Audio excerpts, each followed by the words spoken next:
¿Qué tal, jóvenes? Nuevamente hola con todos, nos reencontramos y en esta ocasión para resolver los ejercicios correspondientes al examen del año 2012 en su versión número 1. Así es que nos adentramos de inmediato a la resolución de estos ejercicios y vamos a ver los tres primeros que corresponden al tema de términos excluidos. Está de más señalar que tenemos que encontrar el término que debe separarse de los demás por alguna razón que vamos a explicar en cada caso correspondiente. El ejercicio número 1 nos presenta como encabezado la palabra muchedumbre, que es sinónimo de multitud y que es sinónimo de gentío. Una palabra menos conocida, la palabra caterva. Estamos hablando, por lo tanto, de un conjunto de personas. En gramática, sabes que a esto le llamamos un sustantivo colectivo. Es decir, un sustantivo que a pesar de estar en singular, expresa un plural, o sea, una gran cantidad. Muchedumbre está en singular porque no lleva S, pues, ¿no es cierto? Si llevara S, estaríamos hablando en plural. Por eso decimos que a pesar de estar en singular expresa una gran cantidad y por eso en morfología se le clasifica como un sustantivo colectivo que está en oposición a los sustantivos individuales. El sustantivo individual sería persona. Al revisar nuestras alternativas y leer las palabras eslabón, enjambre, coro, constelación y bandada, hay varias de ellas que de inmediato identificamos como palabras que expresan un conjunto, es decir, son sustantivos colectivos, como por ejemplo la palabra bandada, grupo de aves. O lo mismo ocurre con la palabra constelación, que desde muy pequeño te han enseñado y sabes, conoces, que se refiere al conjunto de estrellas. Solo te quedan las alternativas A, B, C, eslabón, enjambre y coro. Pero ¿qué cosa es el coro? Cuando decimos el coro de la iglesia, estamos hablando de un grupo de personas, un grupo de voces, ¿ve? Entonces, el coro y también el enjambre, que es el conjunto de abejas, son sustantivos colectivos. De modo que nuestra respuesta para el ejercicio 1 viene a ser la palabra eslabón, que es cada una de las partes que compone una cadena. Entonces, eslabón no es un sustantivo colectivo y por eso nuestra respuesta no sale la alternativa A. Para el ejercicio número 2 tenemos la palabra terapia, que es sinónimo de tratamiento, ¿correcto? Al leer acá, vamos a encontrar lo siguiente, ¿no? A ver, ambulancia, curación, tratamiento, enfermedad, paciente. ¿Qué es lo que observamos acá? Acá no podemos señalar que tenemos palabras sinónimas, tampoco que tenemos palabras antónimas. Tampoco podemos decir que hay palabras que forman un campo semántico.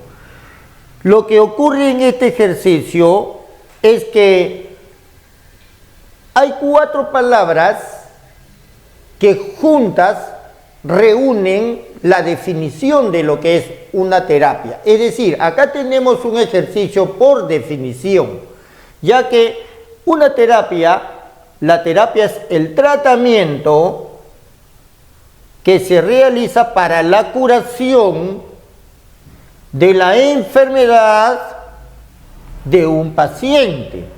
Es decir, si nosotros queremos definir qué cosa es terapia, vamos a encontrar todas estas palabras en el orden que te he mencionado, ¿no? Tratamiento, curación, enfermedad, paciente. De modo que la única palabra que no forma parte de la definición de terapia es la palabra ambulancia. Probablemente también hayas resuelto o encuentres la manera de resolver este ejercicio simplemente señalando que ambulancia no tiene nada que ver con la terapia. Sí, podrías también señalarlo de esa manera, pero te repito, que la explicación correcta es que aquí tenemos un ejercicio por definición donde las alternativas B, C, D conforman las palabras que responden a la definición de terapia, menos la palabra ambulancia. El ejercicio número 3 es similar. Similar en el sentido de que las palabras ahora están relacionadas con policía, pero no hay acá un ejercicio de definición. Porque sí podemos decir que el policía es miembro de un cuerpo que brinda un servicio a la comunidad, pero no encontramos esas palabras acá, ¿no? Sin embargo, sí podemos decir que el policía usa uniforme y arma, y que muchas veces se desplaza en un patrullero, y que si es un policía de tránsito tiene que atender los casos de accidentes que se hayan producido.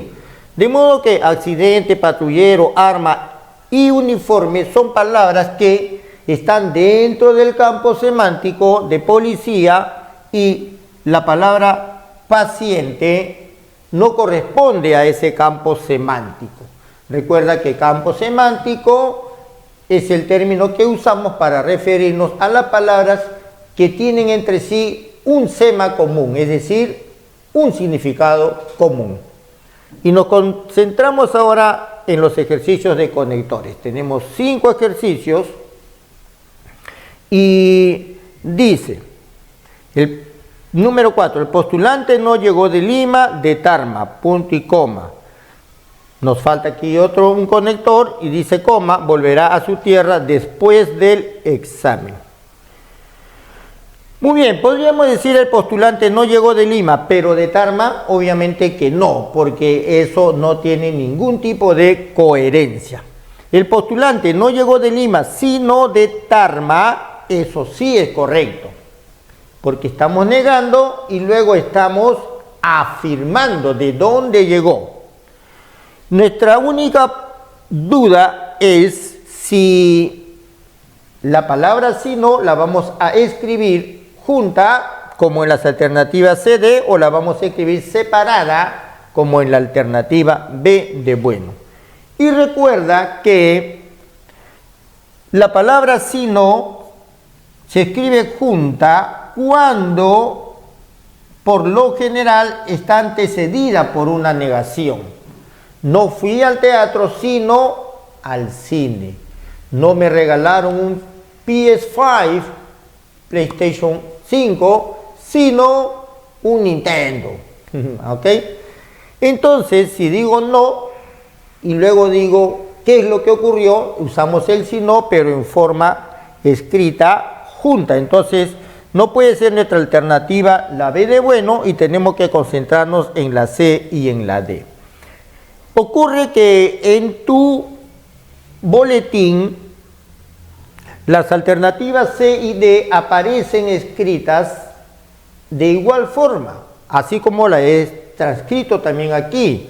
Es decir, aparece por consiguiente punto, por consiguiente punto. Es decir, la C y la D, en primer lugar, coinciden exactamente, pero ambas tienen un problema, porque acá aparece un punto que ya no podemos usar, ya que acá tenemos una coma. ¿Ok? Entonces, el postulante no llegó de Lima, sino de Tarma. Por consiguiente, por lo tanto, en consecuencia, estamos usando un conector hilativo, o también llamado conector consecutivo, o de consecuencia, si quieres entenderlo de esa manera. Por consiguiente, volverá a su tierra después del examen. Mira, entonces, como las dos están escritas de la misma manera, quiere decir que las dos son respuestas. Pero en ambos casos, este punto que está apareciendo está de más. Entonces, toma en cuenta esa situación, ya que acá hay una coma. ¿Ok? Obviamente no debe ir este punto acá, porque el enunciado, la idea no está terminando. Con la aclaración que te estoy mencionando, entonces cualquiera de las dos en tu boletín tiene que ser, porque te repito, están escritas de la misma manera, ¿ya? Pasamos al ejercicio número 5. En el ejercicio número 5 nos falta un conector al inicio y luego dos conectores al interior del enunciado. Dice, mañana cambiará mi vida. Libros maestros me haré profesional. Muy bien, la mayoría de las alternativas nos presentan preposiciones. Lo que tenemos aquí, desde, entre, hacia, con, sin, para, sin, de, según, son preposiciones. Las que tenemos y, o, ni, son conjunciones, pero en general todos están clasificados como conectores, ¿ya? No te olvides, los conectores a veces son las preposiciones y a veces son las conjunciones. Las preposiciones llegan máximo a unir frases, pero las conjunciones siempre van a unir no solamente palabras, frases, sino también oraciones, ¿ya? No te olvides, esa es la diferencia entre preposiciones y conjunciones. A ver, desde mañana cambiará mi vida. Entre libros y maestros me haré profesional. Hacia mañana cambiará mi vida. ¿Podríamos decir hacia mañana? No, ¿no es cierto? Porque hacia señala dirección. Para mañana cambiará mi vida. Sin libros o maestros me haré profesional. Ah, caramba, qué raro, ¿no? Sin libros o maestros. No tiene ninguna coherencia. De mañana cambiará mi vida, según libros ni maestros, peor todavía, ¿no es cierto? De modo que advertimos que nuestra respuesta correcta tiene que ser la alternativa A, desde mañana, es decir, estoy estableciendo un límite desde donde voy a partir, desde mañana, como decir, a partir de mañana. Entre libros y maestros me haré profesional. Muy bien, nos corresponde ahora analizar y resolver nuestros ejercicios de oraciones eliminadas. Muy bien, he subrayado algunas palabras que nos van a orientar para la resolución de nuestro ejercicio número 6. Fíjate bien que tu boletín tenemos los enunciados 1, 2, 3, 4 y 5, pero no tenemos las alternativas A, B, C, D, E. De modo que la respuesta la vamos a marcar aquí nada más de frente en los enunciados. ¿Por qué he subrayado estas palabras en el ejercicio número 6? Porque podrás advertir que todas ellas señalan problemas, aspectos negativos en la ciudad. La inseguridad, la corrupción, la delincuencia y la impunidad y los accidentes de tránsito. Entonces, el tema de todo nuestro ejercicio está centrado en los aspectos negativos de la ciudad, pero la oración número 4, quedarse en casa el fin de semana es una idea sana y segura, es un enunciado que está ajeno a los demás y, por lo tanto, por alejamiento temático o también llamado inatingencia, una palabra que en algún momento te he mencionado, usamos mucho y sin embargo no está dentro del diccionario. Atingencia sí, pero inatingencia no está. Pero sí, es una palabra que está dentro de lo dable, ¿Por qué? Porque esas palabras las podemos formar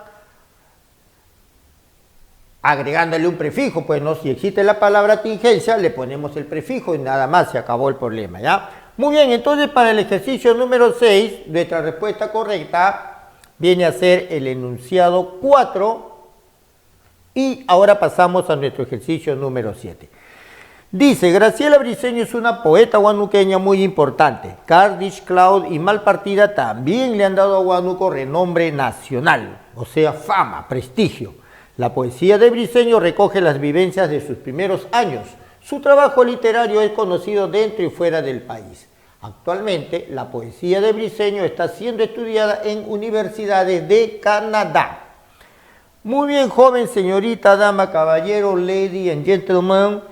En este ejercicio tenemos 4 oraciones que tienen como tema el trabajo de una destacada mujer poeta, ¿no? Una poeta huanuqueña que es Graciela Briceño. Entonces el tema aquí es bastante evidente, el ejercicio también es bastante sencillo y creo que no necesitamos mencionar mayores detalles porque estamos advirtiendo que el enunciado número 2, Cardiff, Cloud y Malpartida también le han dado a Huánuco renombre nacional, es un enunciado que se aleja del tema, que es la poeta huanuqueña Graciela Briceño y su obra literaria. Muy bien, con respecto a la palabra poeta, a lo mejor te estarás preguntando, ¿y por qué no dice poetisa, profe? Así me han enseñado en morfología que el femenino de sacerdote, sacerdotisa, de poeta, poetisa. Claro, en morfología es cierto, eso existe, el sufijo isa para indicar el femenino, ¿ok? Habitualmente el femenino lo expresamos añadiendo la terminación a. Pero si le ponemos isa, recuerda que a eso le llaman un alomorfo, ¿no? Te estás olvidando tus conocimientos de morfología, no te olvides, es un alomorfo. Bueno, quería mencionarte pues que con respecto a la palabra poetisa y poeta hay un debate, porque hay quienes sostienen que morfológicamente, claro, se puede formar y deberíamos usar la palabra poetisa, pero hay quienes sienten que poetisa le quita nivel, categoría, como decir que poetisa es menor que un poeta, ¿no? Tiene menor jerarquía. Entonces por eso dicen, no, mejor solamente usemos poeta, ya sea para varón o para mujer. Dice que le quita el charm, o sea, el encanto, el glamour, la elegancia, ¿no? Entonces, por eso es que algunos prefieren simplemente ese término, ¿ya? Ahora proseguimos y nos corresponde resolver los ejercicios de series verbales. El ejercicio número 8 nos presenta algunos términos que ya debes reconocer que pertenecen al campo de la etimología, es decir, al estudio del significado original de las palabras. Bio significa vida y por eso los microbios son los micro pequeños y bio vida, pues no, los organismos pequeños que tienen vida. La biología estudia la vida.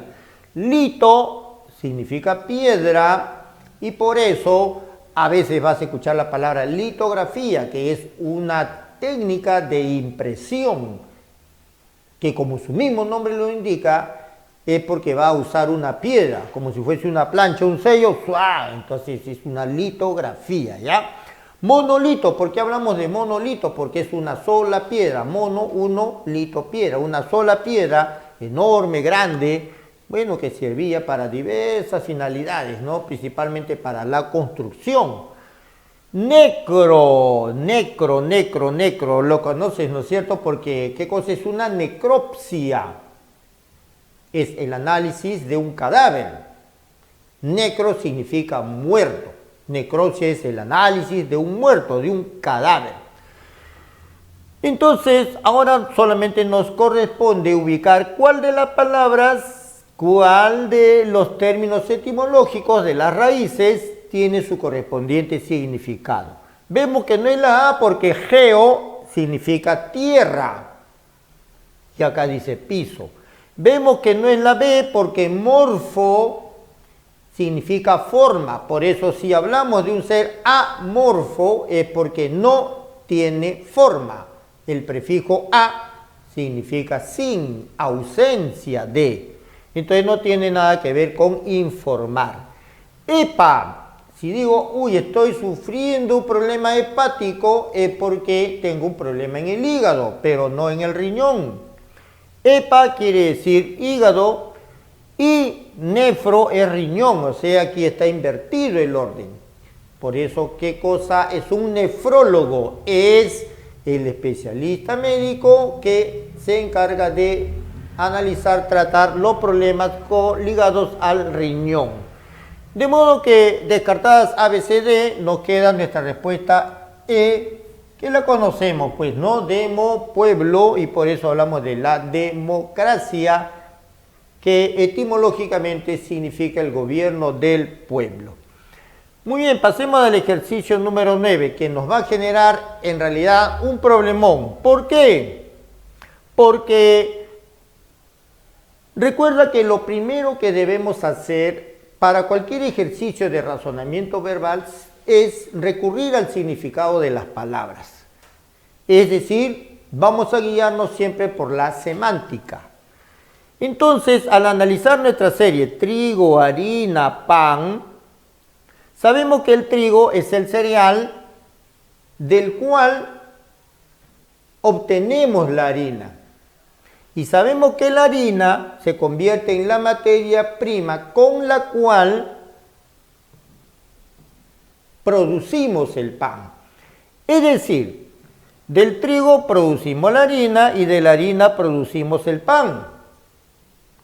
Pero si ese es nuestro razonamiento, con el pan, ¿qué producimos? No vamos a decir que producimos pastelería, mucho menos levadura, horno, panadero, miga.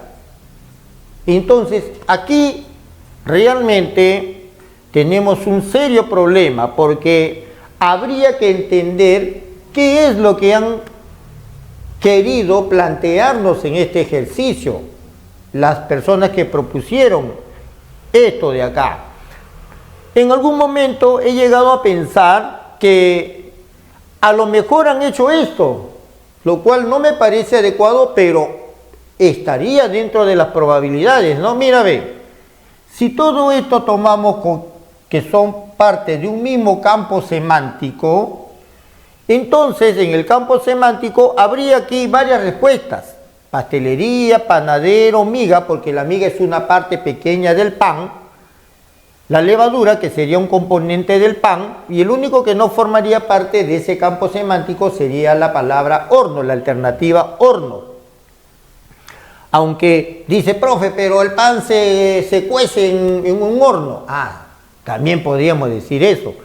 Mira, estaba pensando que, ¿qué tal si esta persona razonó así? Y dijo que trigo es una palabra que se compone de 5 letras, mientras que la palabra pan se compone de 3. Entonces, si la palabra harina tiene 6 letras, y acá hemos ido de 5 a 3 menos 2, de 6 menos 2 nos tendría que dar 4, ¿no? Entonces, nuestra respuesta sería miga, pero esto sería un razonamiento ajeno al razonamiento semántico. Entonces, realmente, ¿qué es lo que está ocurriendo acá?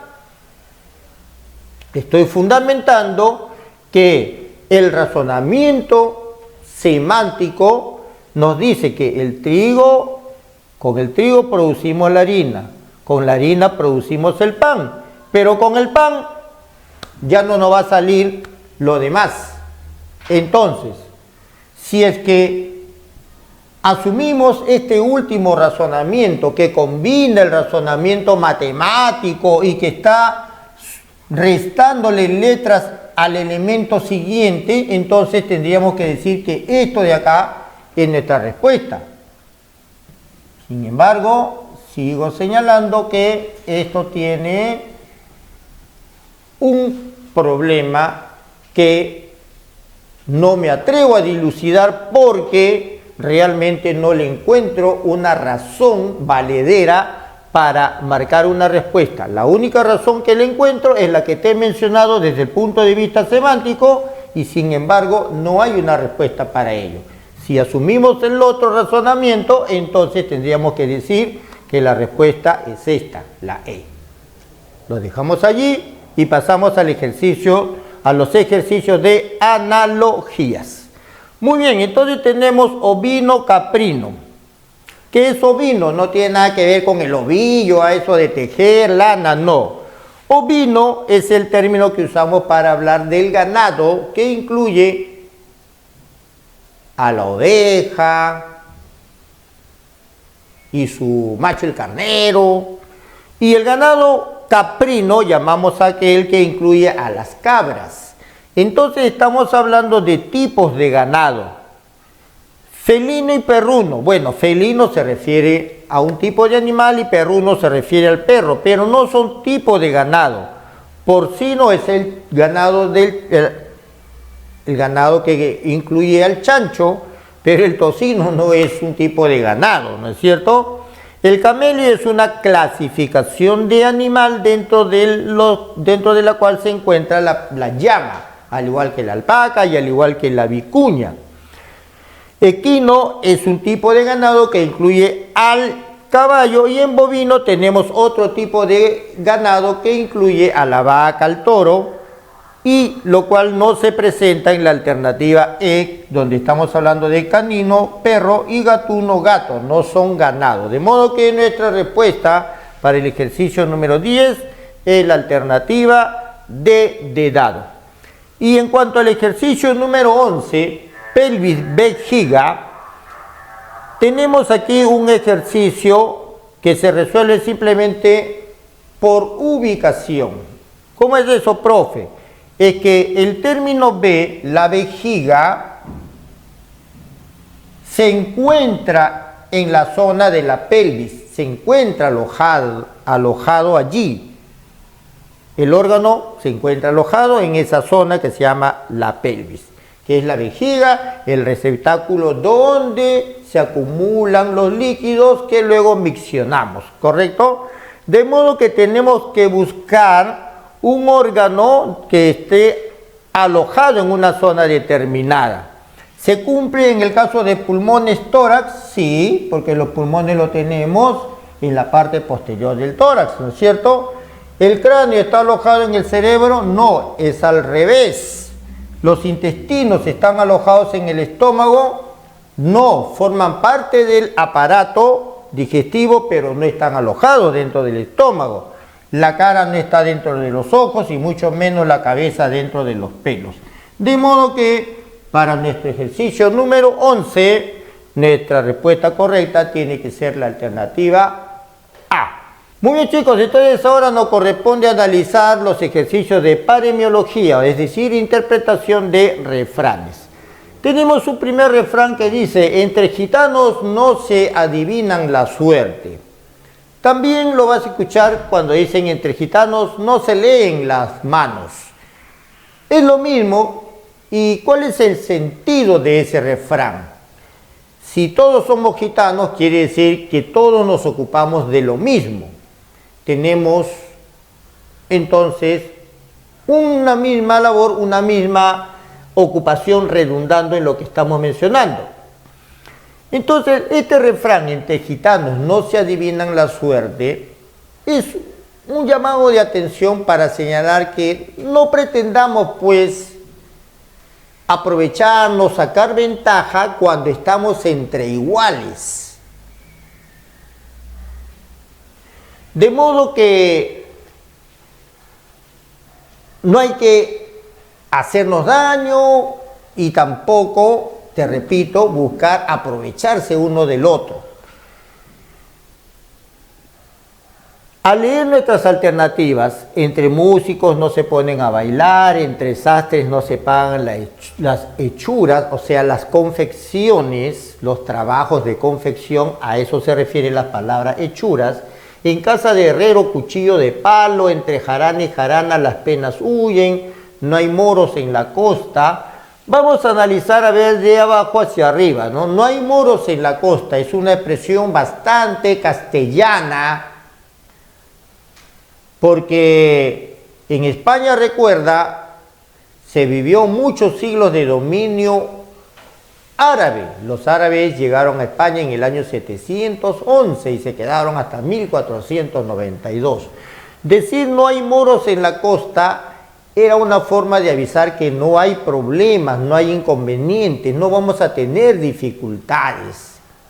¿Ve? A ver si, por ejemplo, se te ocurre la travesura de aprovechar la ausencia del maestro que salió del aula durante unos instantes. Si tú quieres ver las claves del examen que has observado, lo tiene en su folder, entonces lo colocas a tu amigo en la puerta mientras tú vas observando, y tu compañero que está en la puerta mirando si regresa el profesor, ¿qué te va a decir?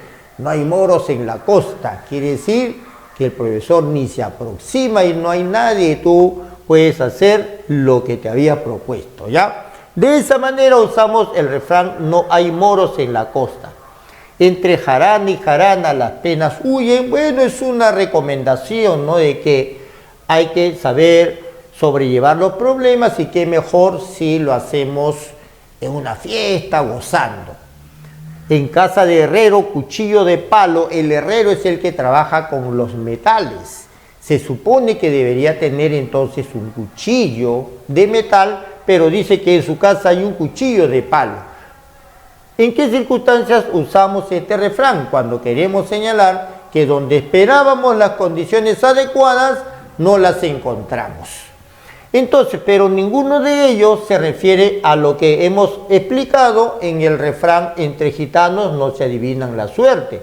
Y acá tenemos dos alternativas que son bastante similares y que podrían llevarnos a confusión. Sin embargo, hay que aclarar que la alternativa A no es un refrán, ¿ya? Es una frase que por ahí a alguien se le debe haber ocurrido. En cambio, sí existe el refrán: entre sastres no se pagan las hechuras, porque como todos son de la misma condición, entonces no le vas a pedir, no le vas a cobrar algo a tu colega, ¿no? Alguien que es de tu misma condición. Entonces, al igual que en casos anteriores, aquí nos están pidiendo que otro refrán expresa el mismo sentido.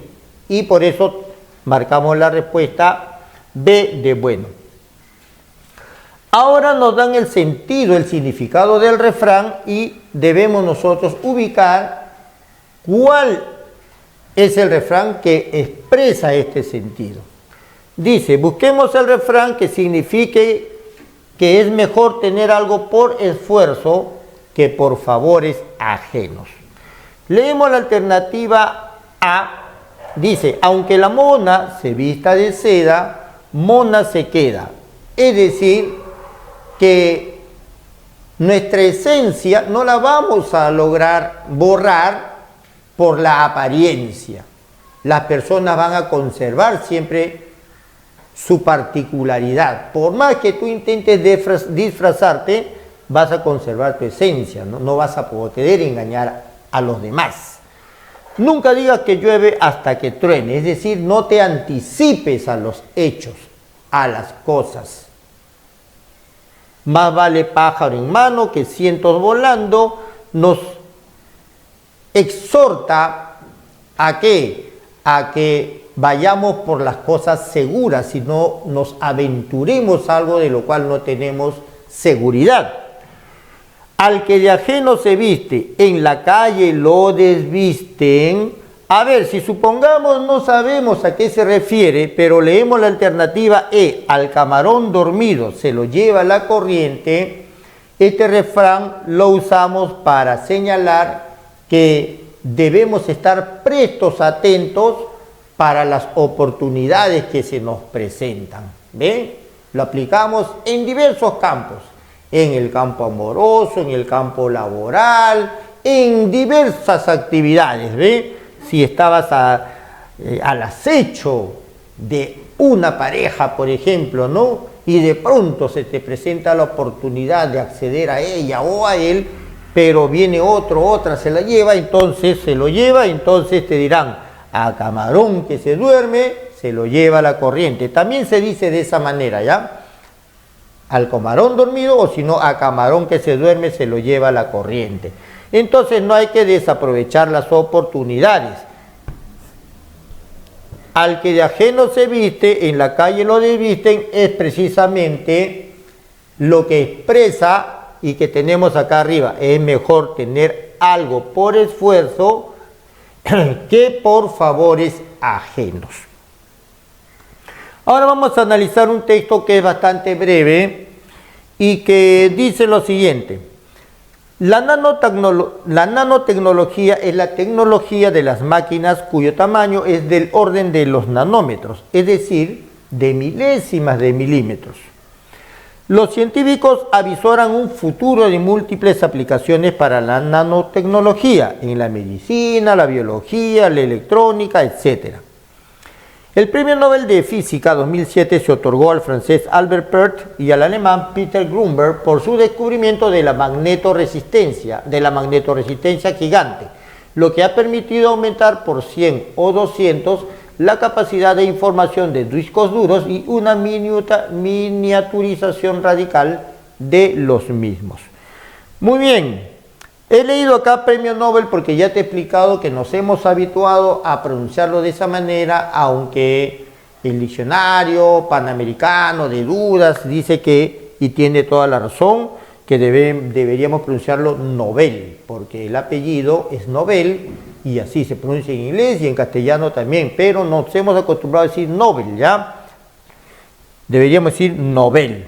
Ya, muy bien, entonces, si advertimos qué está ocurriendo en nuestro texto, hasta esta parte el texto nos está hablando de un descubrimiento que es la nanotecnología, y a partir de allí hacia adelante nos está hablando de otro descubrimiento de la magnetoresistencia gigante. Este texto entonces tiene lo que diríamos una estructura en paralelo.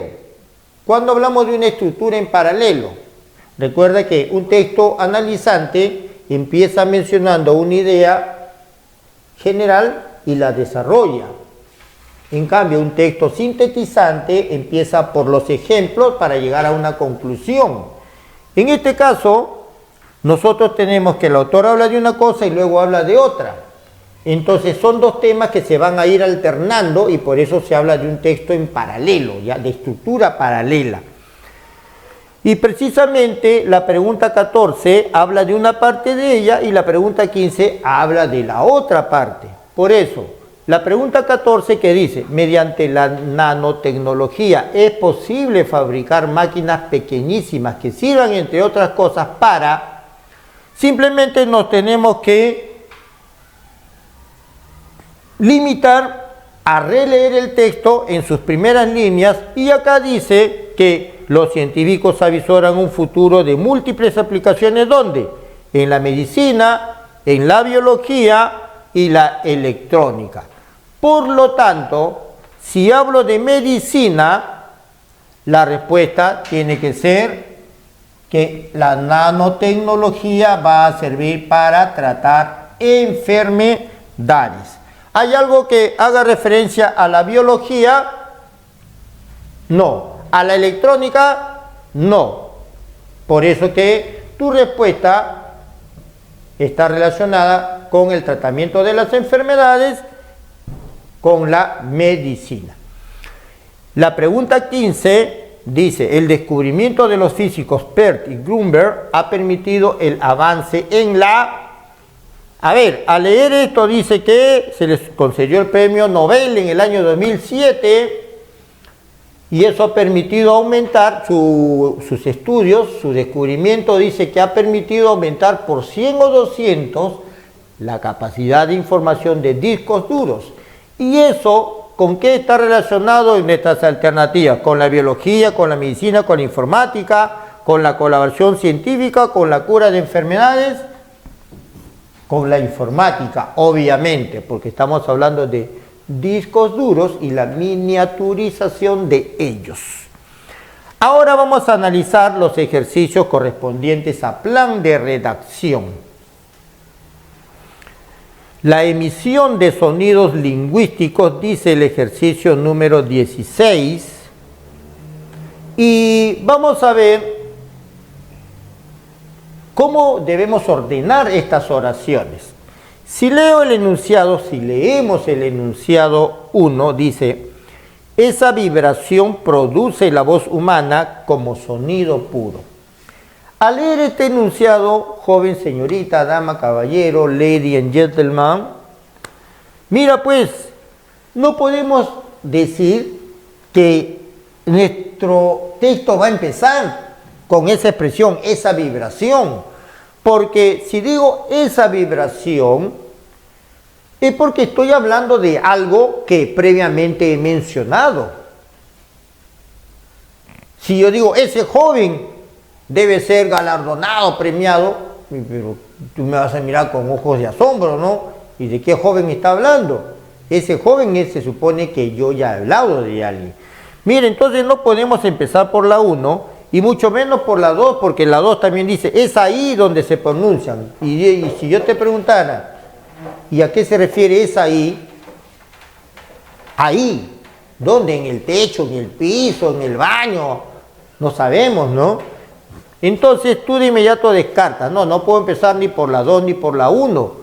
Descartas la A, descartas la B. Vamos a leer el enunciado 3. Cuando el aire y la voz llegan a la cavidad bucal, ciertos órganos de ella, o sea, de la cavidad bucal, adoptan determinadas posiciones.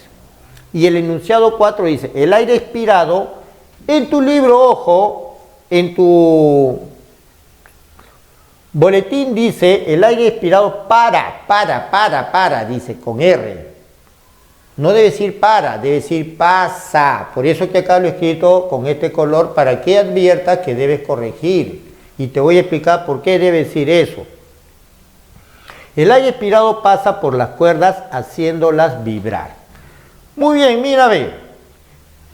El título es Emisión de sonidos lingüísticos. En tu clase de lingüística, tu ilustre profesor te habrá explicado que los sonidos de la voz humana, ¿cómo se producen? El primer paso es este, ¿sí o no? O sea, aspiramos el aire. Ese aire que llega hasta nuestros pulmones, luego va a ser el proceso inverso y tiene que salir.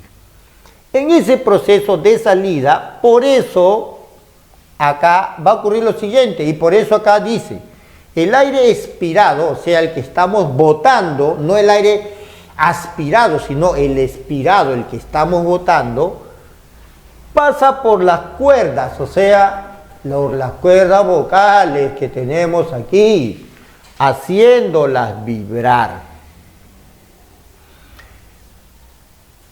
Y ese aire, cuando, dice luego, ¿no? Cuando el aire y la voz llegan a la cavidad bucal, o sea, de aquí van a llegar acá, a la boca.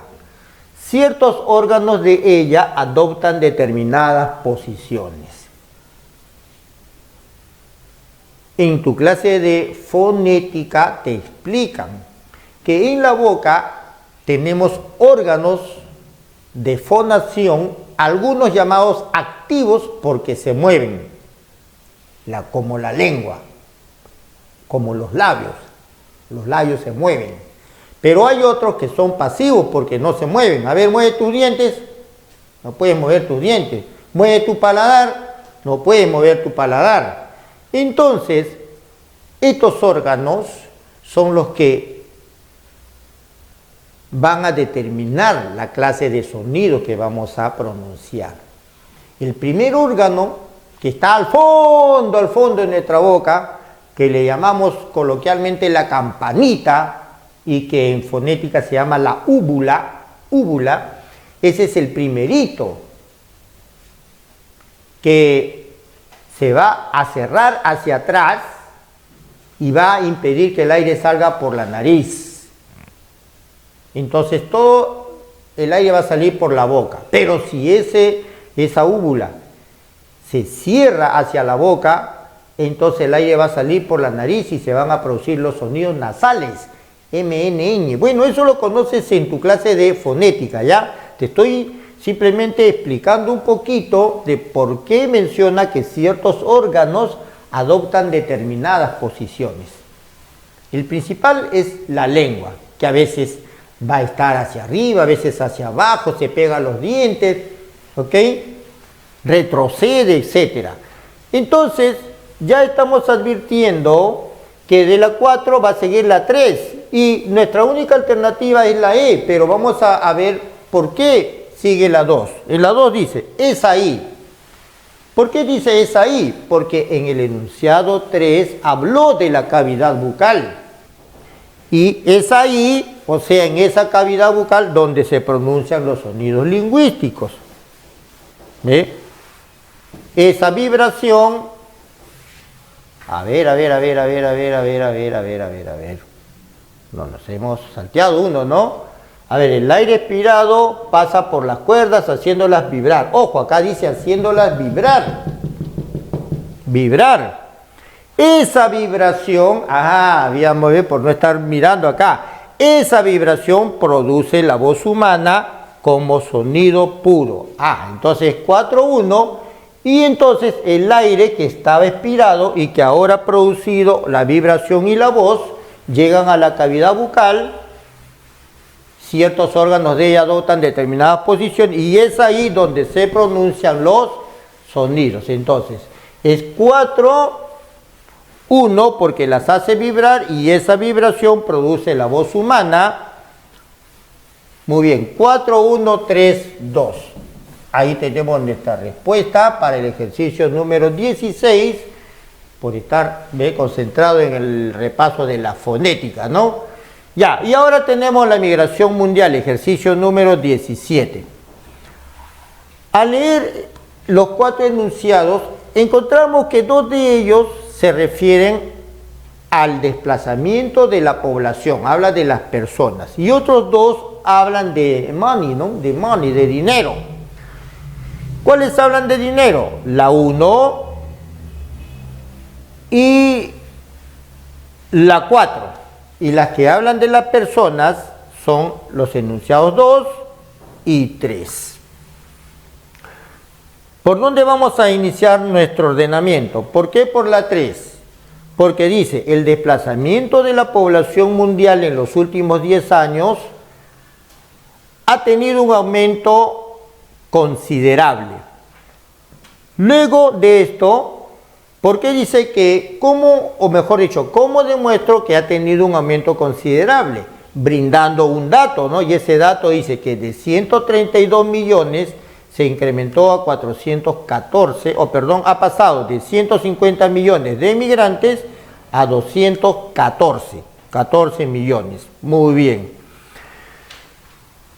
Acá hay un conector clave que es el conector por otro lado. Es decir, primero hemos hablado de las personas y ahora vamos a hablar del dinero. La cantidad de dinero que los migrantes envían a sus hogares ha aumentado en gran magnitud. ¿Y cómo demuestro eso? Señalando el dato que nos informa acerca de que de 132 millones se incrementó a 414 millones de dólares. Es decir, entonces nuestro ordenamiento es primero la 3, luego la 2, luego el 4 y termina en la 1. Es decir, nuestra alternativa es la E. Y vamos a terminar el desarrollo de este examen con 3 ejercicios que corresponden a precisión léxica.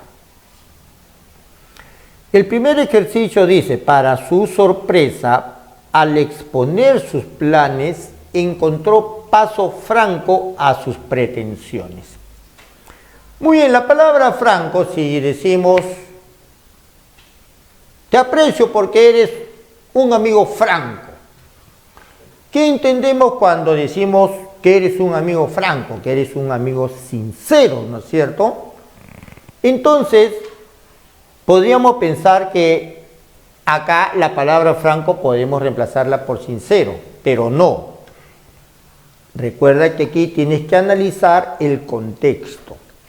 Y por eso, si dice que al exponer sus planes encontró paso franco, quiere decir que no hubo personas que se opusieron a sus planes. Y si nadie se opuso, quiere decir que encontró paso libre. Y esa es nuestra respuesta para el ejercicio 18. En el ejercicio 19, acá tenemos una palabra muy habitual entre nosotros. Este es un fresco, ¿no? Le invitan uno y él corre, agarra 3, ¿no? Este es un fresco, o sea, el muy fresco se salió con la suya. ¿Qué quiere decir fresco? No es que está bien refrigerado, ¿no es cierto? es una persona que carece entonces de vergüenza, pues no tiene vergüenza, es un desvergonzado. Acá no hay desvergonzado, pero sí tenemos la palabra descarado, el muy sinvergüenza, el muy desvergonzado, que no tiene sangre en la cara, ¿no? Por eso dice descarado. Recuerda que circunspecto es el adjetivo que proviene del sustantivo circunspección. Y la circunspección es la moderación. Quiere decir que circunspecto es sinónimo de moderado, de sobrio. Cuando calificamos de circunspectos a alguien, de circunspecto, cuando, por ejemplo, no se altera, pues, ¿no? Ante un problema, permanece sereno, lo agravian, lo ofenden, pero él no se inmuta, entonces guarda la compostura, permanece circunspecto. Recuerda que audaz es sinónimo de osado, es sinónimo de atrevido. Atrevido no en el sentido de que habla lisuras, es insolente, no, atrevido en el sentido de que se decide hacer algo. Muy bien. Y terminamos, dice, todos los asistentes de la peculiar subasta pujaron por conseguir los artículos que más les llamaban la atención.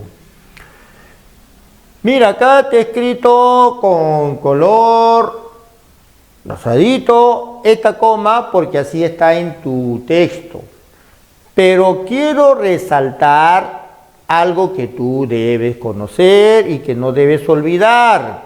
Esta coma es la coma que todos los profesores enseñan y la llaman la coma asesina, ¿no es cierto? ¿Por qué le llaman así, con ese calificativo tan categórico, tan terminante? Porque si nosotros analizamos este enunciado, todos los asistentes de la peculiar subasta pujaron por conseguir los artículos que más le llamaban la atención, todo esto es una sola oración que tiene un solo verbo, pujaron. Y si preguntamos, ¿quiénes pujaron por conseguir los artículos que más le llamaban la atención? Nos va a salir como respuesta todos los asistentes de la peculiar subasta. Es decir, esta oración tiene un sujeto bastante extenso que es todos los asistentes de la peculiar subasta, ahí termina el sujeto y lo que sigue es el predicado. Y primera regla de redacción, entre sujeto y predicado no puedes colocar ni coma, ni punto, ni punticoma, ni guión, ni comillas, ni nada por el estilo. Entonces, esta comita que aparece allí en tu boletín, esta comita está recontra mal, ¿ya? Bórrala, corrígela, enciérrala. Esto está mal. No puedes separar el sujeto de la oración y poner coma y luego viene el predicado. Claro, uno se puede confundir, ¿no? ¿Por qué? Porque al momento de leerse todos los asistentes de la peculiar subasta, y ahí haces una pausa. Pero esa pausa, que es para la lectura nada más, no se debe expresar con coma, ¿ya? Muy bien, obviando entonces ahora eso, nos concentramos en el aspecto semántico. ¿Y qué cosa quiere decir pujar? Pujar, en el buen sentido de la palabra, ¿ok? Pujar quiere decir realizar esfuerzos por alcanzar algo. ¿Ve? Entonces, ¿cuál de estas palabras que tenemos acá expresa esa idea? Alguno podría decir, bueno, lucharon no, porque no se están peleando, pues se están esforzando, eso sí. Ofertaron, profe, porque si es una subasta uno va a ofertar. Sí puede ser, pero no tiene la idea, el contenido semántico, la connotación del esfuerzo. Ofertar es simplemente, ya yo pongo tanto. No estás realmente pujando como haciendo el esfuerzo. Cuando pujas hasta codeas en lo físico, ¿ve? Por eso que acá nuestra respuesta correcta para el ejercicio número 20 tiene que ser la alternativa de dado. Bregaron, porque bregar es eso, realizar un esfuerzo para poder conseguir algo. Entonces, hasta ahí llegamos en lo correspondiente a esta parte del examen 2012-1 y nos preparamos para el 2012-2. Muy bien, jóvenes, proseguimos entonces nuestro trabajo de resolución de los exámenes UNEVAL y en esta ocasión vamos a ver el examen 2012-2 con la aclaración siguiente, que hay otro examen que también se llama 2012-2 y que se encuentra a continuación del que vamos a desarrollar. Te concentras en el primero que aparece en tu boletín y que empieza con los ejercicios de términos excluidos, el primero de los cuales está encabezado por la palabra clavel, que es obviamente una flor. Y al leer las alternativas A, B, C, D, E, encontramos 4 tipos de flores: margarita, rosa, hortensia y gladiolo. 3 de las cuales he escrito acá, y la palabra cedro no es una flor, nombra a un árbol, Por eso que nuestra respuesta para el ejercicio número 1 es la alternativa A. Pero vamos a aprovechar este ejercicio para recordar que margarita, rosa y hortensia, ¿por qué decimos que son hipónimos de flor? Y que flor es un hiperónimo, porque hiperónimo es la palabra de significado extenso que engloba a lo que denominaríamos especies. Esas especies son lo que llamamos ahora hipónimos y entre las cuales acá tenemos a margarita, rosa y hortensia. Estas flores, margarita, rosa, hortensia, entre sí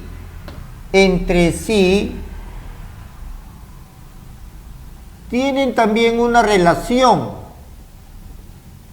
¿Cuál es la relación que tienen entre sí?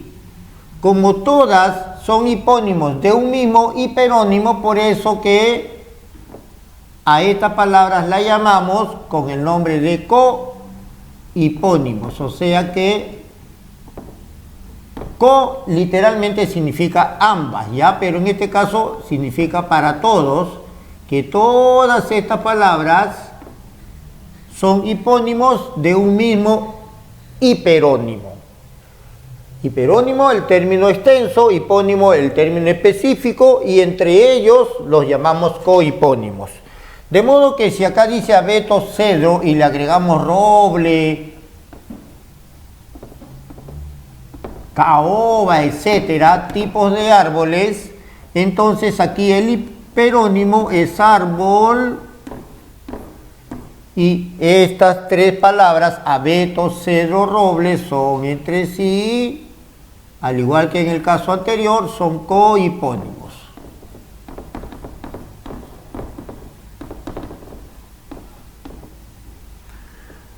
Para nuestro ejercicio número 2, tenemos la palabra cuchillo, y al leer las alternativas sable, machete, navaja, puñal, tijeras, entonces encontramos que, al igual que en el caso anterior, sable, machete, navaja, puñal, corresponden al hiperónimo de armas blancas. Entonces, tipos de armas blancas: el sable, el machete, la daga, el puñal. Estos serían hipónimos de armas blancas. Pero ¿cuál no es una arma blanca? La palabra tijeras. Por eso que nuestra respuesta para el ejercicio número 2 es la E, porque estamos hablando de hipónimos referidos a armas blancas. Podemos hacer la flecha entonces señalando esto. El ejercicio 3 lo he copiado íntegramente porque vamos a analizar juntos una situación que se presenta un poco problemática. ¿Por qué? Mira, la palabra calle todos la entendemos. Es el espacio por donde nos desplazamos los transeúntes, o también se pueden desplazar los carros. Muy bien.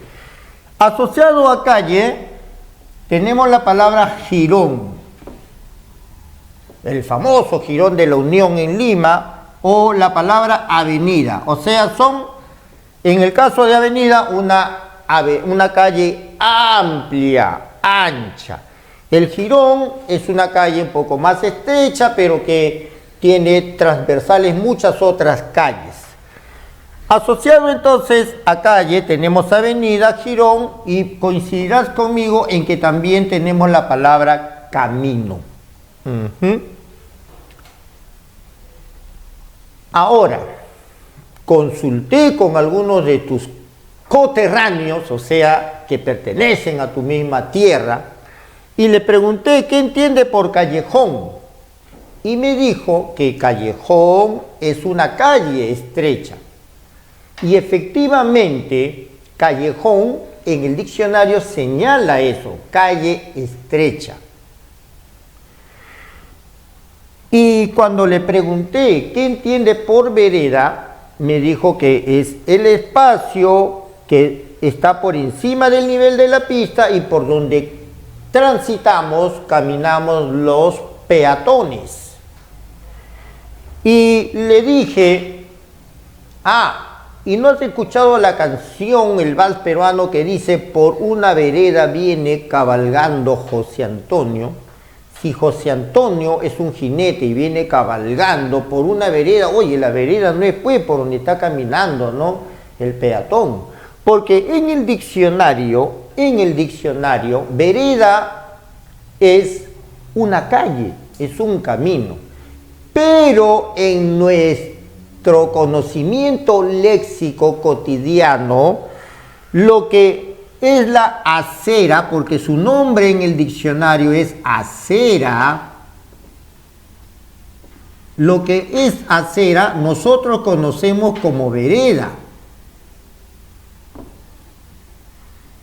La palabra es acera, pero no la usamos, nosotros le llamamos vereda. Pero lo curioso es que la vereda en el diccionario dice que es una calle. Y entonces acá nos estamos entrampando en algo que corresponde a diferentes situaciones, porque nosotros que vivimos en Lima sabemos y conocemos que un callejón es un espacio de vivienda donde hay varias casas que poseen una sola puerta de ingreso, o sea, hay una sola puerta de ingreso, hacia adentro hay varias otras casas, cada una por supuesto con su propia puerta, pero muchas veces ni siquiera hay salida en este callejón. Entonces, tenemos vereda, que en el diccionario señala que es una calle, y tenemos callejón, que en tu conocimiento es una calle, y que también lo expresa así el diccionario, porque callejón viene de calleja. Calleja es calle pequeña, callejón está en aumentativo, pero ambas provienen de calle. Entonces nos hemos entrampado. ¿Por qué? Porque a lo mejor tú vas a decir que la respuesta es vereda, porque la vereda es por donde caminamos nosotros, pues profe, no es una calle. En cambio, un callejón sí es una calle. Pero yo te digo, oye, pero no, pues para nosotros los de la costa en Lima, el callejón no es una calle, es una quinta, es una vivienda. Entonces, ¿cuál ha sido el criterio que ha aplicado la persona que realizó este ejercicio? Desde mi punto de vista, tenemos que marcar callejón, porque se refiere a la experiencia que te estoy mencionando, mientras que vereda menciona, te repito, en el diccionario lo señala como el lugar, y te estoy poniendo la referencia léxica de cómo aparece muchas veces. Si tú has leído a las personas que explican el origen, el significado de una palabra, como es el caso de la señora Marta Hildebrand. Ella cita textos, dice, la palabra tal significa tal, aparece desde el siglo tal, en el libro tal, lo usó el autor tal, ejemplo. Entonces, por eso es que también te citaba el ejemplo de la canción que dice, por una vereda viene cabalgando José Antonio, ¿ya? Que se refiere a la calle. Te repito, lo que nosotros llamamos vereda, el espacio pegado a la pista en un nivel superior, eso deberíamos llamarlo en realidad acera, ¿ya? Muy bien, ahora pasamos al ejercicio número 4, que es de conectores. ¿Por qué nuestra respuesta nos va a arrojar la alternativa D de dado? Porque al decir Percy y Antonio, estamos haciendo uso de un conector que es una conjunción copulativa. Conjunción copulativa, si especificamos aún más, tendremos que decir que es afirmativa, porque la conjunción copulativa negativa es la palabra ni. ¿Para qué sirve la conjunción copulativa? Y para unir palabras que tienen la misma categoría. En este caso, Percy es un sustantivo propio, Antonio es otro sustantivo propio. Entonces estamos uniendo dos sustantivos propios. ¿Por qué estamos usando la preposición de? Acá ya no estamos hablando de una conjunción, sino de una preposición. Porque la preposición de sirve para señalar la procedencia, el origen. Son de Lima, dice. Entonces hemos usado por eso la preposición de. Tenemos un punto y luego dice, vienen a Huánuco con sus familias. A ver, esta palabra con, recuerda, es también una preposición que sirve para señalar compañía.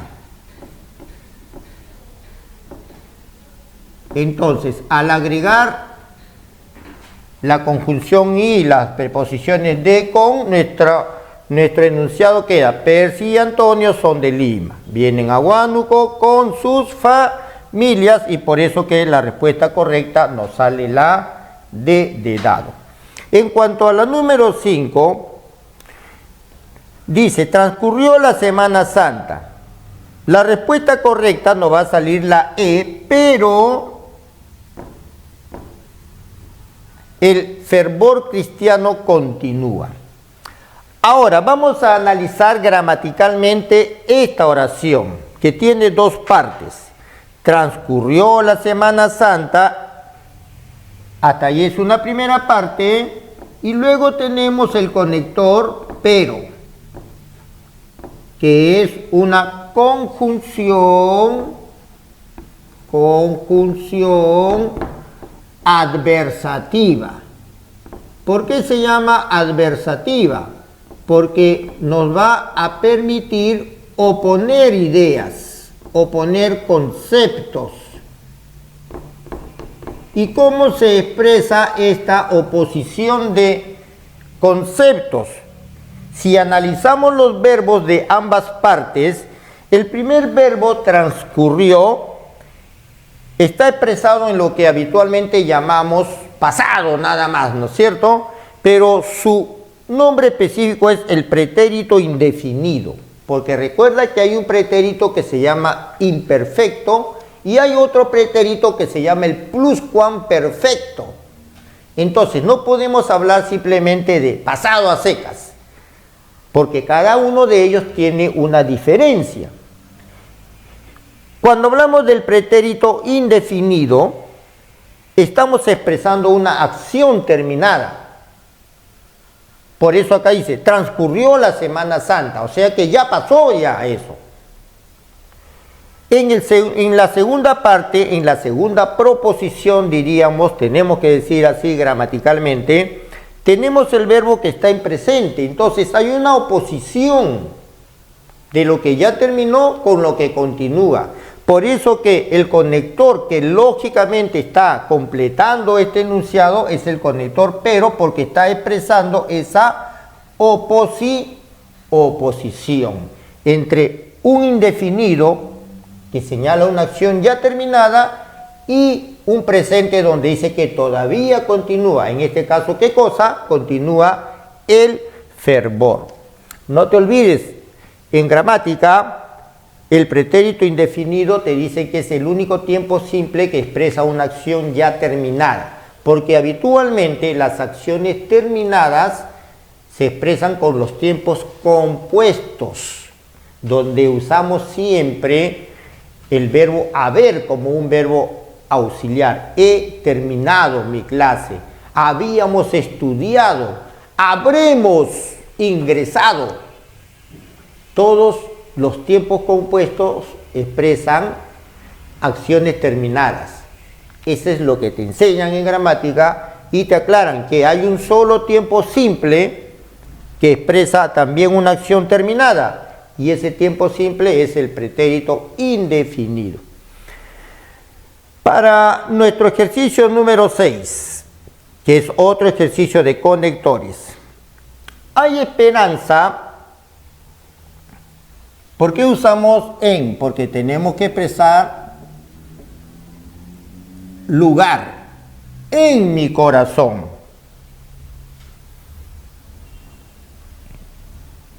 ¿Y por qué usamos luego el conector porque?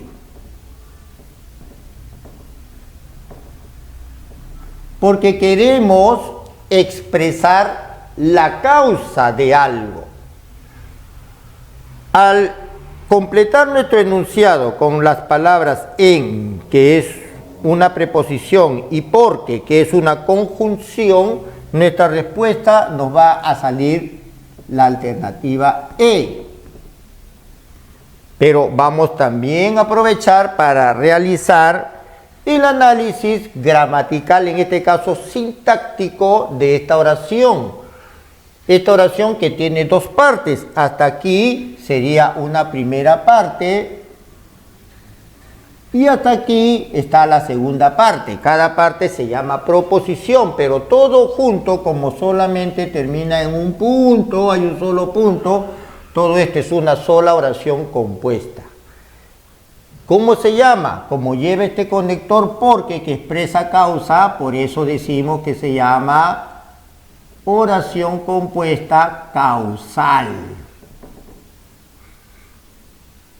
En tus ejercicios de lenguaje, si te preguntan, identifica la oración compuesta causal, no te vayas a quedar pues ahí desconcertado, ¿no? Tienes que ubicar una oración donde haya el conector causal, porque, ya que, dado que, puesto que, ¿ok?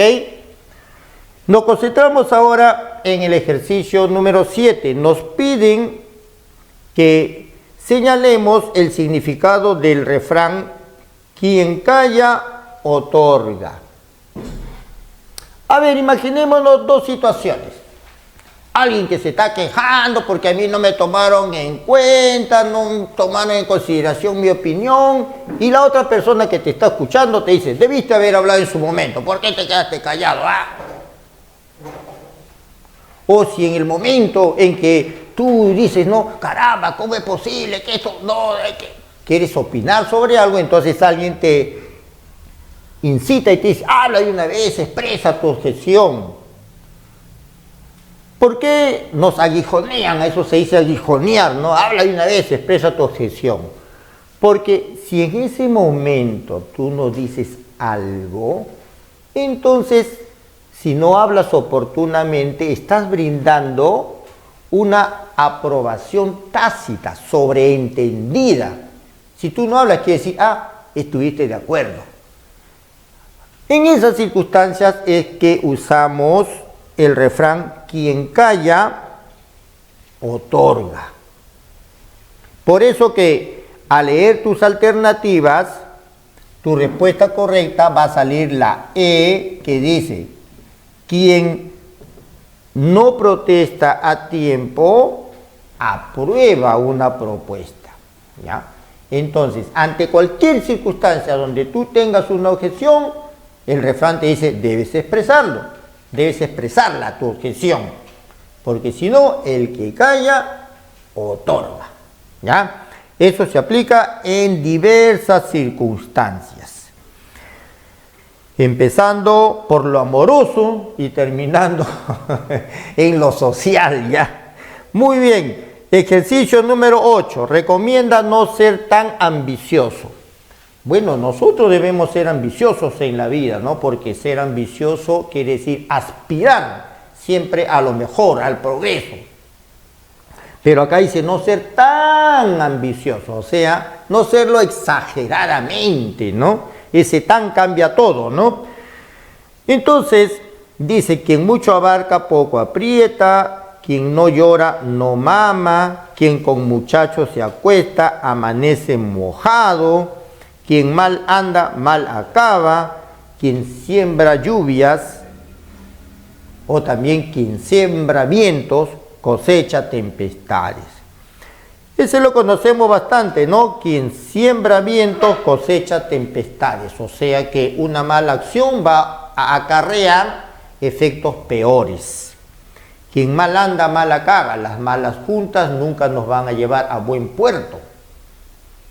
Quien con muchachos se acuesta, amanece mojado. A veces el refrán dice, quien con niños se acuesta, amanece mojado, que tiene obviamente una connotación sexual,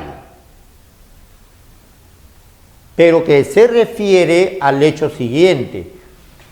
Un niño o un muchacho es una persona inexperta, entonces no tiene la experiencia para realizar determinadas actividades, cosas, acciones.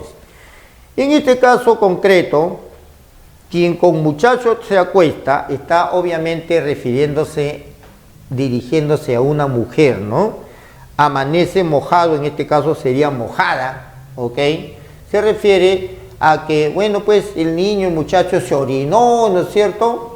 Y entonces cometiste el error de involucrarte con alguien inadecuado, con alguien con quien no debió ser. Entonces esa es la idea, ¿ya? Pero más allá de todo, entonces se refiere a que no debemos involucrarnos con personas que son inexpertas. A eso se refiere.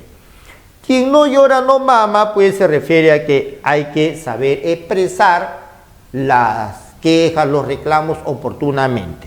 Y nuestra respuesta para el ejercicio número 8 es: quien mucho abarca, poco aprieta. Es decir, no pretendas realizar muchas cosas a la vez, pretender muchos objetivos a la vez, porque no se van a poder cumplir todos de manera eficaz.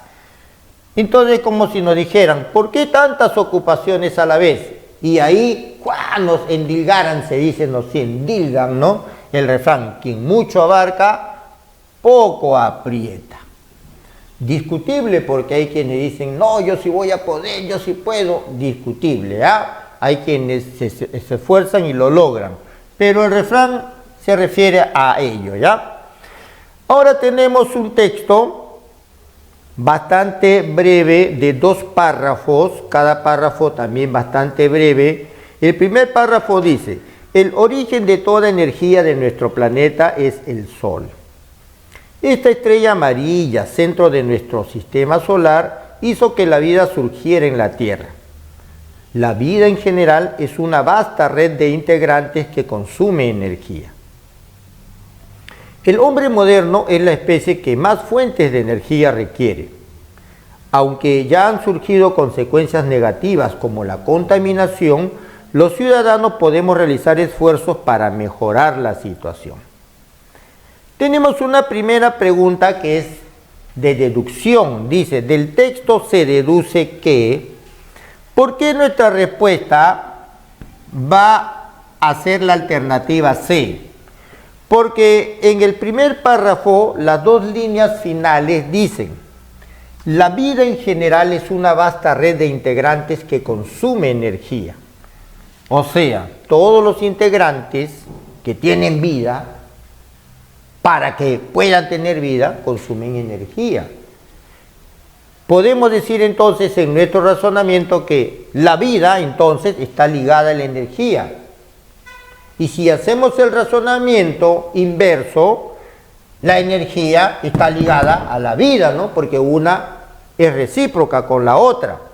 Por lo tanto, por eso que podemos afirmar que sin energía la vida no es posible, porque bien claro dice acá, ¿no? La vida es una vasta red de integrantes que consume energía. Entonces, esa es la deducción lógica que extraemos de este enunciado. Y en cuanto a la pregunta número 10, que dice, ¿cuál es el mejor título para el texto leído? Esto tiene cierta complejidad. ¿Por qué? Porque el título ya sabemos que está relacionado directamente con el tema. Y el tema acá es la energía.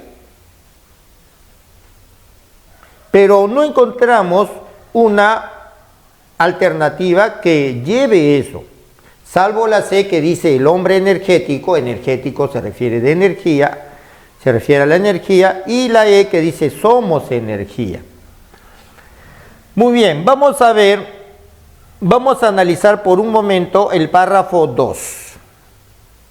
Mira, el párrafo 2 que habla del hombre moderno y afirma que es la especie que más fuentes de energía requiere, viene a ser el desarrollo del párrafo 1 que habla en términos generales de que la vida requiere energía. Entonces, el párrafo 1 cumple la función de todo texto académico que nos señala debe tener tres partes: introducción, desarrollo y conclusión. Y si el párrafo primero ha sido la introducción, el párrafo segundo en este caso es el desarrollo específico de cómo el hombre, siendo parte de la vida, requiere también energía. De modo que este párrafo se convierte en el central de todo este texto, y por eso que nuestra respuesta adecuada tiene que ser la C, el hombre energético. ¿Por qué? Porque el párrafo segundo especifica al hombre como ser que más energía requiere. Pasamos al ejercicio número 11, que es un ejercicio de oraciones eliminadas. Aquí en la pizarra te estoy indicando cuál es el tema al cual vamos a llegar después de leer nuestras oraciones 1, 2, 3, 4 y 5. 4 de nuestras oraciones tienen como tema los médicos y su actividad. Si analizamos cada una de esas 4 oraciones, encontraremos que la 1 dice que los médicos tratan enfermedades. La 2 dice que vigilan nuestra salud. La 3 dice tienen diversas especialidades, o sea, se especializan. Y la 5 dice que recetan, pero también promueven el cuidado de la salud. Entonces estamos en el tema de los médicos y su actividad. Yo sé que habías detectado hace un buen rato que la oración 4, el centro de salud Aparicio Pomares carece de médicos, era una oración ajena al tema, ¿no? Pero, ¿por qué es ajena? Por esta razón, porque el tema es los médicos y su actividad, y no qué pasa con los médicos del centro de salud Aparicio Pomares. Por eso que al eliminar la oración número 4, nuestra respuesta nos da la alternativa A. Para el ejercicio número 12, que también es de oraciones eliminadas.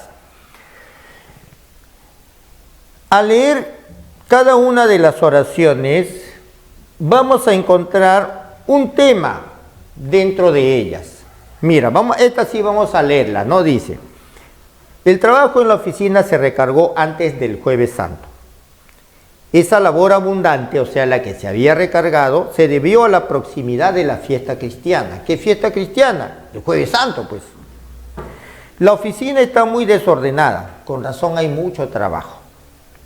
Dichos quehaceres consistieron en cumplir tareas atrasadas y la preparación de los proyectos. Esas actividades me dejaron muy cansado. Mira, al leer todas estas oraciones encontramos que 4 de ellas tienen un tema. Es la Semana Santa y la sobrecarga laboral. La oración 1 nos brinda una introducción y la oración 2, el enunciado 2, nos explica por qué se produjo esa labor abundante, la proximidad de la fiesta cristiana. La oración 4 está especificando qué es lo que debieron hacer.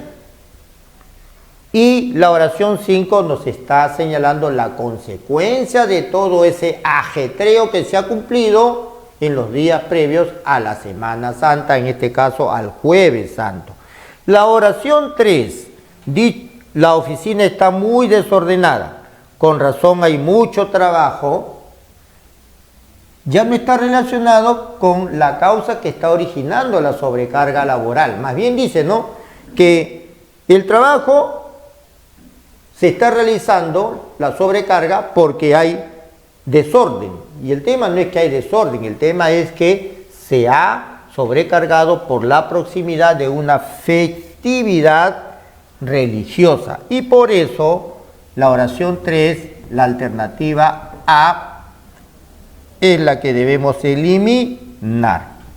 En cuanto al ejercicio, a los ejercicios de plan de redacción, tenemos el ejercicio número 13 que lleva como título Semana Santa. La Semana Santa que inicia con el Domingo de Ramos, pues, ¿no? Es la celebración en la cual recordamos el ingreso de Jesús cuando es recibido por la población con ramos de olivo, que era una forma de aclamarlo, y Jesús montado en su burro llega, no ingresa. Y después viene un encadenamiento, pues, de acuerdo a los días de la semana, ¿no? Miércoles, viernes, sábado y la Pascua de Resurrección. Y que justamente ahí dice, con la Pascua de Resurrección terminan estas celebraciones. Si dice terminan, obviamente va al final. Y todo empieza con el Domingo de Ramos. De modo que nuestro ordenamiento nos va a arrojar 3, 1, 5, 2, 4, la respuesta E de elefante. Domingo de Ramos. Fíjate bien que está con mayúscula. ¿Por qué? Porque son nombres de festividades religiosas, nombres de fechas, de celebraciones que siempre deben ir con mayúscula, no lo olvides, ¿ya? Vamos a concentrarnos en el ejercicio 14. ¿Por qué vamos a iniciar nuestro ordenamiento con el enunciado 3? Porque al leer el enunciado 3 dice, en las fiestas carnavalescas todo es color y alegría. Y bien sabemos que los carnavales en todo lugar de nuestro país y en muchos países se celebran en el mes de febrero, ¿no es cierto? ¿Gustas de los carnavales? A mí particularmente sí me agradan cuando son para divertirse, bailar, compartir con los amigos, pero me desagrada esos actos de estar en la calle arrojándole agua a la gente que no quiere participar. Otros acá en Lima arrojan agua sucia, es terrible. Cuando era niño, te cuento, teníamos un juego que consistía en echarse talco. ¿Ven? Nos echábamos talco, comprábamos nuestros paquetitos de talco, que en realidad era tiza molida, yeso, pero nos echábamos eso, y había un juego que consistía en que una media que usan esas las mujeres que se llaman panties, conoces, ¿no? Una de esas medias las llenábamos con talco y perseguíamos los varones a las chicas y las chicas perseguían a los varones, perseguían con esa media para talquearte, pero en realidad era una forma de golpearte porque esa media llena de talco se convertía en una especie de piedra, ¿ya? Al final terminaba más magullado que empolvado, entalcado en este caso. Así era antes los carnavales. Ahora, bueno, han ido tomando diversas especificaciones, ¿ya? Muy bien, entonces miren, empezamos con febrero y luego dice el 16 de marzo, en la oración 5 habla del Día de la Madre, que es en mayo, la oración 2 habla del aniversario patrio, que es en julio, y la oración 4 habla del Día de la Juventud, que recuerda se celebra en septiembre, el Día de la Primavera. Por eso tenemos un ordenamiento cronológico que nos da 3, 1, 5, 2, 4 y la respuesta, bueno, es la número 13, Semana Santa, era la B, ¿no? Acá he marcado la E, ¿no? Acá es la B, ¿no? La 13. Con razón, yo decía, ¿qué pasó? ¿Qué pisó? Ya ver acá. La 13 es 3, 1, 5, 2, 4, la B de bueno. Y en la 14, ya, la E de elefante. 3, 1, 5, 2, 4. 3, 1, 5, 2, 4. 14, E de elefante. Ya, había visto la E, ¿no? Hace un momento, en vez de ver la B. Ya. Número 15. Precisión léxica. Tenemos 3 ejercicios, el primero de los cuales nos presenta una oración que dice, Miguel es puro corazón. Y nos piden que reemplacemos la palabra corazón por alguna de las otras palabras que son carnicero, médico, anticucho, cardiólogo y amor. Obviamente, Miguel es puro corazón se refiere a que le pone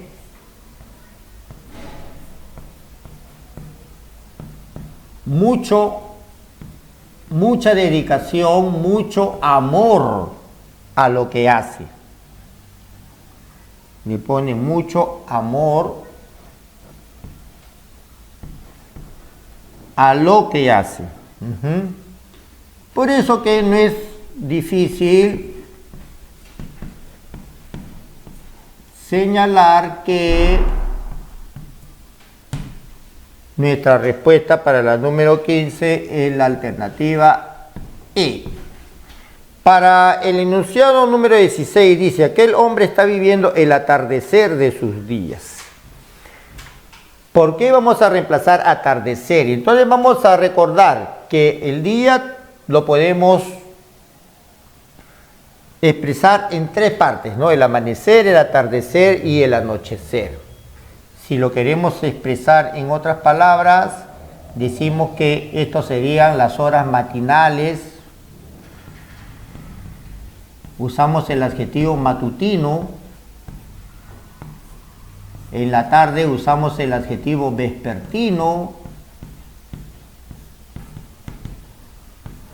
Y en la noche usamos el adjetivo nocturno. Si el amanecer es la niñez, por lo tanto el anochecer tiene que ser la vejez, la senectud. Y en el medio de la niñez y la vejez tenemos la adultez, la madurez, ¿no es cierto? De modo que para nuestro ejercicio número 16, nuestra respuesta nos va a dar adultez y la respuesta tiene que ser la B de bueno. No dice anochecer, sino atardecer. Número 17, queremos seguir confiando en ti. No seas un Judas. Todos sabemos que Judas fue el apóstol que traicionó a Jesús, ¿no es cierto? Fue aquel que se puso de acuerdo con las autoridades judías Y a eso se llama conchavarse, ¿ya? Se usa el verbo conchavarse. Se conchabó con ellos y le dijo, ¿no? Aquel a quien le dé un beso, ese es el Mesías, a él deben atrapar, ¿sí o no? Ajá. Y entonces cuando se encontró con Jesús, muy orondo, él, oh, Jesús, lo abraza y lo besa, ¿no? Esa era la señal para que lo atrapen a Jesús. ¿Cómo reaccionó Pedro? ¿Te acuerdas o no?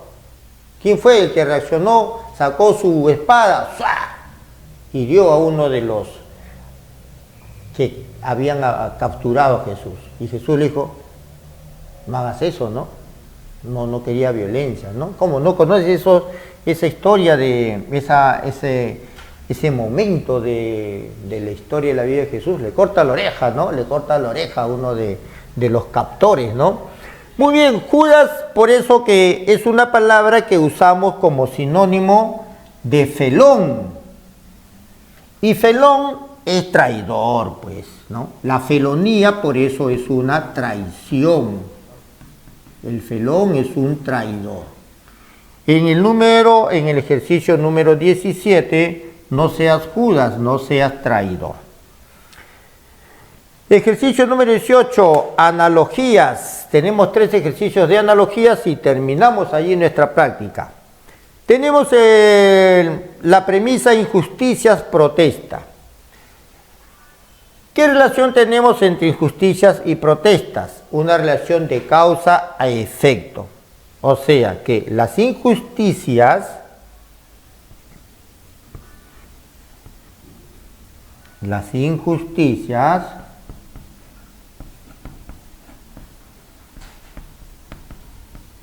ocasionan, causan, acarrean, tienen como efecto, cualquiera de eso podemos usar, ¿no? A ver, vamos a usar esto. Ocasionan la protesta.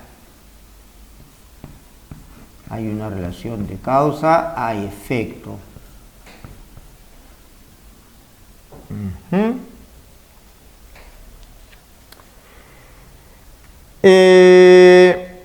Por lo tanto, si aplicamos el mismo razonamiento y decimos la ley ocasiona la norma, no hay esa relación. El arrepentimiento ocasiona el perdón, sí, ¿no es cierto? Te arrepientes, te perdonan. La piedad ocasiona el pecado, no. El juez ocasiona el abogado, no. El catecismo ocasiona la oración, no. Por eso que nuestra respuesta nos da la B de bueno, porque el arrepentimiento, a ver, vamos a escribirlo, el mismo razonamiento.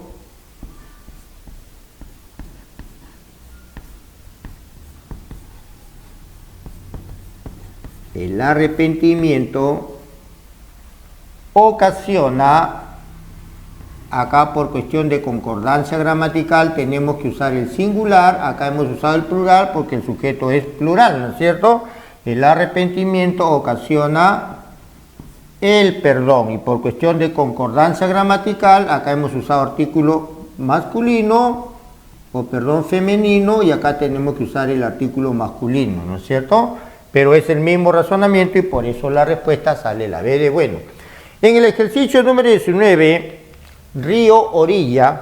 El río es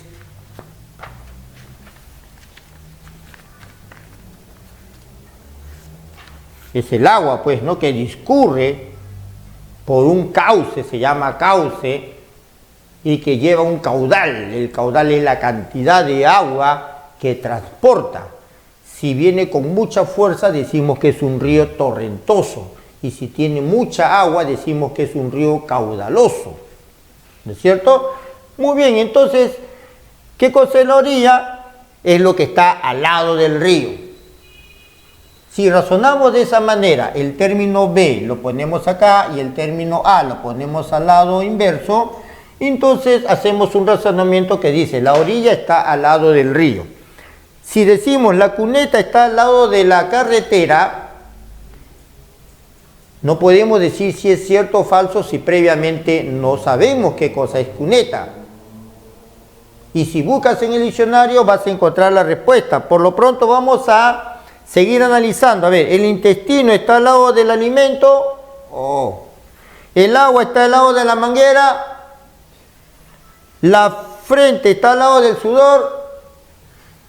La vena está al lado de la sangre. No, pues entonces, obviamente por descarte, llegas a la respuesta A. Pero además de descarte, debes saber que cuneta se le llama a la parte lateral de las carreteras donde se construye un declive, una pendiente, para que, por ejemplo, en momentos de lluvia, las aguas se desplacen hacia esa zona y puedan discurrir sin ocasionar problemas al tránsito, ¿ya? Esa es la cuneta, está al lado de la carretera.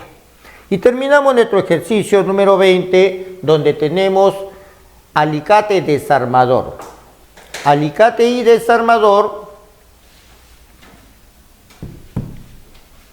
están en una relación de cohiponimia. Ya hemos visto al inicio que se les dice cohiponimia porque ambos son hipónimos de un mismo hiperónimo. ¿Cuál es el hiperónimo? Acá lo dice, ambos son hipónimos del hiperónimo herramientas. A ver, ¿el martillo y el serrucho son cohipónimos? Sí, porque ambos son herramientas. ¿Combo y cemento son hiperónimos? No, porque, bueno, si fuese comba es una herramienta y el cemento es un material, no son cohipónimos. Ahora, acá dice combo, en el habla popular, combo es un golpe, ¿no? Te meto un combo, dice la gente, ¿no? ¿O no? Ya no usan esa palabra, en mi época era común, ¿ah? Ya. O también ahora dicen el combo, ¿no? 3x1, te venden 4 aparatos todos juntos, aprovecha la oportunidad. Ya, bueno, sea lo que sea comba o sea combo, no es cohipónimo de cemento. Clavo y madera. Uno es una materia prima, la madera, y el otro es un... ¿Qué cosa es? Un aditamento, ¿no? Algo que vamos a usar como un complemento, pero no son cohipónimos. Cincel y concreto tampoco son cohipónimos. Pinza, alambre no son cohipónimos. Los únicos cohipónimos que tenemos son martillo y alicate. Del mismo modo que alicate y desarmador son cohipónimos, ocurre con martillo y serrucho. Ambos son también cohipónimos porque son herramientas. Muy bien, jóvenes, entonces de ese modo estamos terminando la resolución de este examen que dice 2012-2 y a continuación viene otro examen que también dice 2012-2, ¿no? Ese es otro examen que lo veremos en otra oportunidad. Por lo pronto es todo. Disfruten su día, que les pasen bien. Nos vemos la próxima clase. Permiso.